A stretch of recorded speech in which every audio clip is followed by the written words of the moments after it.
সত্যি কি গরম! এই গরমের মধ্যে যদি এইভাবে আমসত্ত্ব বানিয়ে নেওয়া যায় তাহলে তো কোনো কথাই হবে না। তাহলে আপনাদের বাজার থেকে কিনে এইভাবে আর আমসত্ত্ব কিনে খেতে হবে না। এই ভিডিও দেখে আপনারা বানিয়ে ফেলতে পারবেন কীভাবে আমসত্ত্ব তৈরি করা যায় সহজ পদ্ধতিতে ও সঠিক পরিমাণ সহ।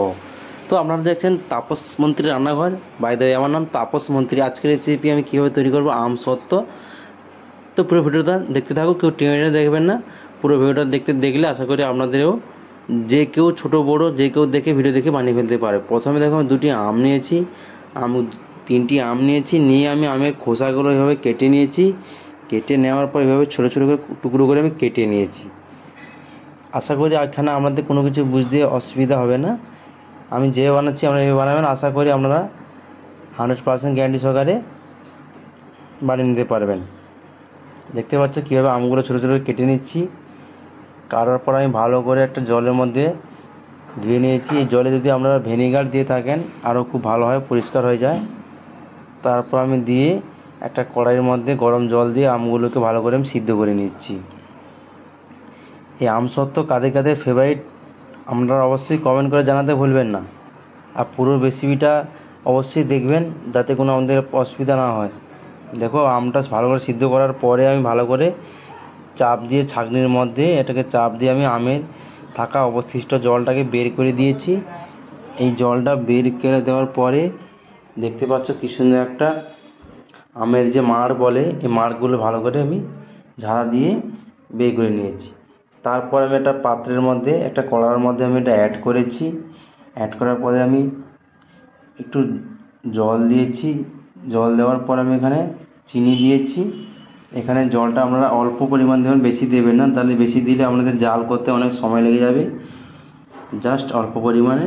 তারপর আমি পরিমাণ মতো চিনি দিয়েছি, আপনারা যেমনটাই চিনি পছন্দ করবেন। তারপর এখানে আমি ভিনেগার অ্যাড করেছি। ভিনেগার অ্যাড করলে কী হয়, এটা অনেক দিন থাকে, স্টক করতে সুবিধা হয়। যদি আপনার বাড়িতে ভিনেগার না থাকে তাহলে আপনারা পাতিলেবু রস একটা আধা কাটা পাতিলেবু রস আপনারা দিয়ে দিতে পারেন, তাতে কাজ হয়ে যাবে। তারপর পরিমাণ মতো লবণ দিচ্ছি আর একটু ভাজা মশলা দিচ্ছি। ভাজা মশলার মধ্যে এখানে জিরা গুঁড়ো অ্যাড করেছি, দিতে পারেন। তারপর ভালো করে দিয়ে ভালো করে জাল করে নিতে হবে, ফুটিয়ে এটাকে মোটা করে নিতে হবে একটা। জাস্ট আমি যেভাবে বানাচ্ছি আপনাদেরকে বানিয়ে নিতে হবে। তার মধ্যে আমি এখানে একটু গ্রিন ফুড কালার অ্যাড করেছি।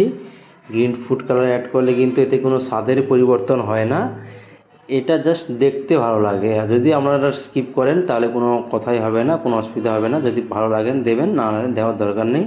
তারপর একটা প্লেন থালার মধ্যে আমি এখানে সাদা তেল লাগিয়ে দিচ্ছি। প্লেন থালার মধ্যে দিলে কি হয়, এটা আমসত্ত্বটা সহজে উঠে আসে যখন কাটিং করবো, সেই জন্য প্লেনতে দিচ্ছি। কোনো ডিজাইন না থাকলে ভালো হয়। আপনাদের চান কোনো প্লাস্টিকের উপরে দিতে পারেন, সেটা আপনার উপর ডিপেন্ড করবেন। দেখুন আমি একটা প্লেন থালার মধ্যে দিয়েছি। দেখতে পাচ্ছ কি সুন্দর পাতলাভাবে হয়ে গেছে। একে একে আমি সবগুলো চাড়িয়ে নিয়েছি। দেখতে পাচ্ছ কতগুলো প্লেটের মধ্যে ভর্তি হয়ে গেছে। তারপর এটাকে আমি রোদে দিয়ে দেবো। রোদে দিয়ে শুকিয়ে নিতে হবে। দেখতে পাচ্ছ আমি রোদে দিয়ে এটা শুকিয়ে নিয়েছি। শুকিয়ে নেওয়ার পর এখানে দেখতে পাচ্ছ কালারটাও কিছু চেঞ্জ হয়ে গেছে। তারপর এটাকে রোদ থেকে নিয়ে এসে কেটে নিতে হবে। এটাকে সুন্দর করে দেখতে পাচ্ছ হাত দিয়ে কীভাবে বুঝবে এটা রেডি হয়ে গেছে। হাত দিয়ে এইভাবে তুললে যে প্লেট থেকে উঠে যাবে, তখন বুঝতে পারবে যে এটা খাবার জন্য রেডি হয়ে গেছে। তারপর আমি একটা ব্লেড চাকু দিয়ে ছোটো ছোটো আকারে কেটে নিচ্ছি। আমি আমার মতো এইভাবে কেটেছি, আপনারা আপনাদের মতো স্টাইলভাবে কেটে নিতে পারেন। রেসিপিটা এতক্ষণ দেখার জন্য আপনাদেরকে অসংখ্য ধন্যবাদ, এতক্ষণ সময় দেওয়ার জন্য। আরও এরকম ভালো রেসিপি দেখতে চাইলে চ্যানেলটিকে সাবস্ক্রাইব করে পাশে থাকবেন। আর এই রেসিপিটা ছোটো থেকে বড় সবার জন্য, যে কেউ এই রেসিপি বানিয়ে ফেলতে পারবেন। ভিডিও দেখে রেসিপিটা কেমন লাগিয়েছে আমাদেরকে অবশ্যই আপনাদের কমেন্টে মতামতটা জানাতে ভুলবেন। আর কোথা থেকে ভিডিওটা দেখছেন অবশ্যই কমেন্ট করে জানাতে ভুলবেন। আমার নাম তাপস মন্ত্রী, আমি নন্দীগ্রাম থেকে বলছি। যদি আমার ভিডিওগুলো আপনাদের ভালো লাগে তাহলে চ্যানেলটিকে সাবস্ক্রাইব করে পাশে থাকবেন আরও এরকম নিত্য রেসিপি দেখার জন্য। কি সুন্দর মজাদার হয়েছে বন্ধুরা, এটা 2 থেকে 3 মাস বাড়িতে স্টক করে রাখতে পারবেন।